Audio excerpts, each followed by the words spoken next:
साध संगत जी, प्यार से कहना धन निरंकार जी। नए नए गानों को सबसे पहले सुनने के लिए चैनल को सब्सक्राइब करें और बेल आइकन को दबाना ना भूलें।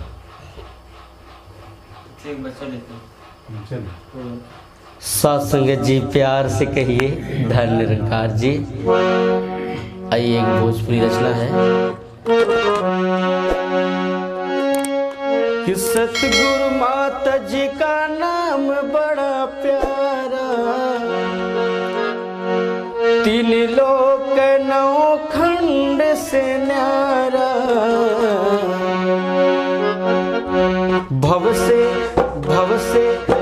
से पार हो जाले जबी लिहले सहारा।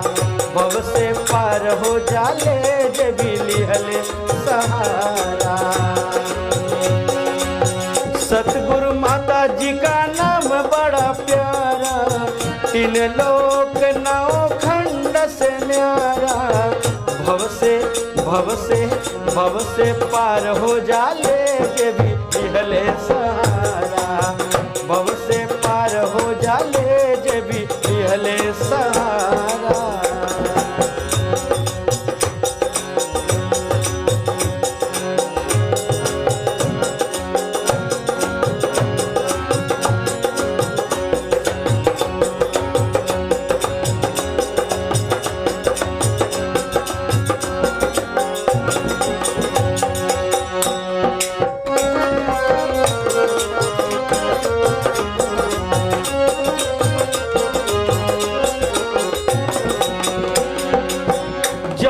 सूरज चाँद बनवले, जवन सूरज चाँद बनवले, हवा पानी आग धरती सजवले।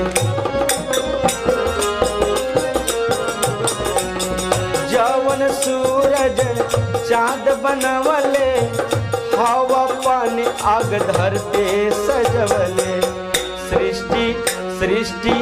सृष्टि रचयिता हउवे बनके सृजनहारा। भव से पार हो जाले जबी लिहले सहारा।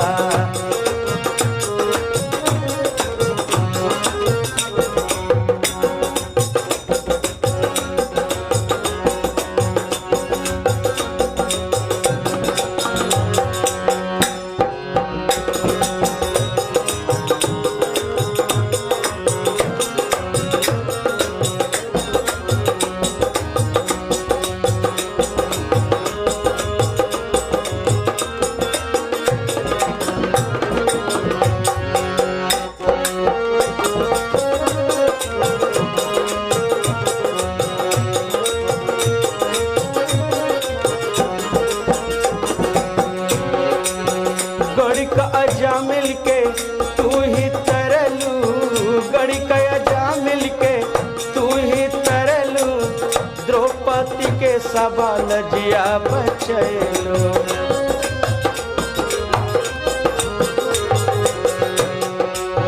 गड़ी का अजा मिल के तू ही तरलू। द्रौपदी के सभा बिचल जिया बचैलो। सबके संवार दिहला, दाता हमके संवारा। भव से पार हो जाले जबी लिहले सहारा। सतगुरु माता जी का नाम बड़ा प्यारा, तीन लोक नौ खंड से न्यारा। सतगुरु माता जी का नाम बड़ा प्यारा, तीन लोक नौ खंड से न्यारा। भव से